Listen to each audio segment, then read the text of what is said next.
विचर का season 3 drop हो चुका है, पर यहाँ पर एक कैच है।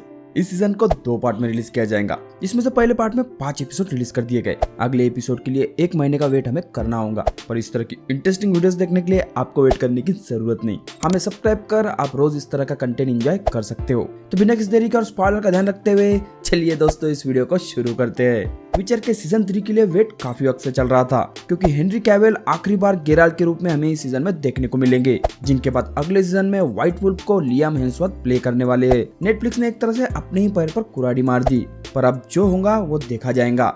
जो हमारे सामने है उसके मजे लेते हैं। इस सीजन की कहानी पिछले सीजन के एंडिंग से ही शुरू होती है, जहां किसी तरह से निल्फगार्ड के सेना से और दूसरी दुनिया के राक्षसों से गेराल्ट ने सिरी को बचा लिया था। पहले एपिसोड में गेराल्ट, येनेफर और सिरी अलग अलग जगह भागते दिखे। हमेशा उनके घर पर कोई ना कोई हमला करने के लिए आ जाता। इस बार सिरी के पीछे निल्फगार्ड ही नहीं बल्कि पूरा उत्तर और एल्फ पड़े हैं। एल्फ्स के लिए वो उनकी सेवियर है, जो उन्हें उनका घर दिलवाएंगी और जिसके रगों में एंशिएंट एल्वन खून दौड़ रहा है। वही दूसरी तरफ निल्फगार्ड के राजा अपने बेटी को अपने पास लाना चाहते हैं और बाकी सारे उत्तरी राज्य सिरी का फायदा उठाना चाहते हैं। इसी बेरहम दुनिया से हमारा फेवरेट विचर अपनी बेटी को बचाते हमें दिख रहा है। शुरुआत में हमारे गेराल्ट भैया भाभी येनेफर को सिरी से दूरी रखते और उससे बात भी नहीं करते। दोनों में सिर्फ कागजों के जरिए ही बात हो पाती थी, पर फिर वक्त के साथ साथ दोनों एक दूसरे के पास आ गए। इसी रिश्ते को एपिसोड 1 में हमने आगे बढ़ते देखा। आगे जाके रियांस इस सीजन में सभी के पीछे पड़ा था, पर इस बार इसका साथ कोई बहुत बड़ा ताकतवर जादूगर दे रहा था। अब रियांस के होते हुए गेराल्ट सिरी को हर खतरे से बचा नहीं सकता,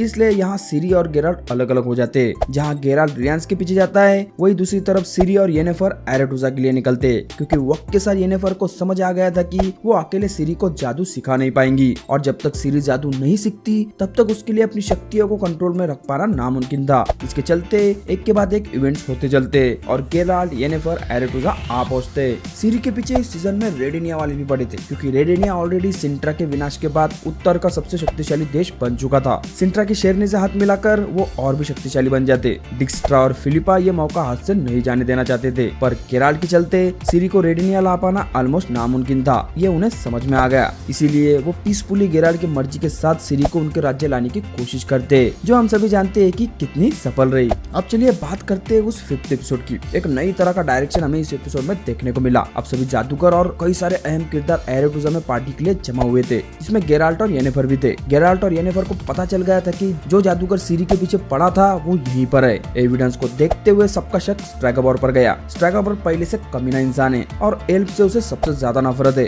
पर कुछ बारकाया खंगालने के बाद और फिलिपा से मिली हिंट्स को देखकर येनेफर और गेराल्ट को पता चलता है कि वो दुष्ट जादूगर स्ट्रैगोर नहीं बल्कि विल्गोपोर्ट्स था। और इसी के साथ इस वॉल्यूम की एंडिंग हुई। तो अब यह सवाल निकल कर आता है कि विल्गोपोर्ट्स सिरी के पीछे क्यों पड़ा है। विल्गोपोर्ट्स के गद्दारी के बारे में हम पहले सीजन से ही जानते हैं। वो ना निल्फगार्ड के साथ है ना ही उत्तरी राज्यों के। उसके इंटेंशंस को अब तक क्लियर नहीं किया गया। अराजकता के जादू को हमेशा से खतरनाक माना गया है, पर इसी का इस्तेमाल कर विल्गोपोर्ट्स ने रियांस को सिरी के पीछे लगाया। अब सिरी के रगों में एंशिएंट एल्वन खून है और वो खुद एक बहुत ही शक्तिशाली जादूगर बनती जा रही है। सिरी को अपने रास्ते से हटाने के लिए शायद विल्गोपोर्ट्स उसके पीछे पड़ा होगा। विल्गोपोर्ट्स जानता है कि सिरी के होते हुए गेराल्ट और येनेफर हमेशा उसके पीछे रहेंगे, जो उसके प्लान का सबसे बड़ा कांटा बने हुए है। बुक्स में भी इसी तरह से विल्गोपोर्ट्स सिरी के पीछे पड़ा था। सिरी के खून का इस्तेमाल कर वो खुद को और शक्तिशाली बनाना चाहता था। कई बार उसने गेराल्ट को मात भी दी, यहाँ तक कि उसने सिरी और गेराल्ट को पकड़ने के लिए येनेफर को कैद में रखा और उसे बहुत तड़पाया। पर आखिर में विल्गोपोर्ट्स और गेराल्ट में खतरनाक मुकाबला होता है, जहाँ किसी तरह से गेराल्ट उसे मार पाया था। यही विल्गोपोर्ट्स के कहानी का अंत हुआ। शो में भी हमें इसी तरह से शायद दिखाया जाएगा।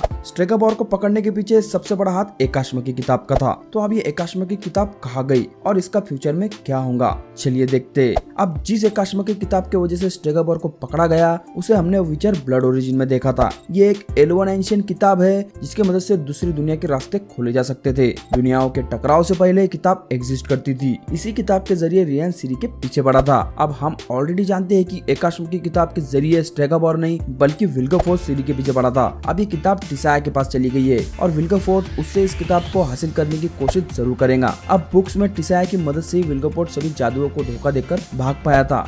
सेम चीज यहाँ देखने को मिलेंगी या नहीं, ये देखना इंटरेस्टिंग होगा। सीजन 3 में टोटल हर बार की तरह 8 एपिसोड होंगे, जिसका मतलब अगले पार्ट में टोटल हमें 3 एपिसोड देखने को मिल सकते हैं, जहाँ कहानी निल्फगार्ड नहीं बल्कि विल्कोफोर्स और उत्तरी राज्यों पर फोकस करेंगी। विल्कोफोर्स के धोखे को हम देखेंगे, गेराल्ट और येनेबर फिर से बिछड़ेंगे और सीरी कुछ वक्त के लिए फिर से अकेले ट्रैवल करेंगी। वैसे विचर की कहानी इस सीजन में बहुत फास्ट आगे बढ़ रही है। हर बार की तरह गेराल्ट के क्वेस्ट को हमने यहाँ पर देखा नहीं, जिससे आगे भी शो के क्रिएटर शायद दूर ही रहेंगे। तो दोस्तों, आपको इस सीजन कैसा लगा? इस तरह की कुछ और वीडियोस देखने के लिए हमारे चैनल को सब्सक्राइब जरूर करो। इस वीडियो को यहीं पर खत्म करते और चलिए मिलते हैं आपसे अगले वीडियो में।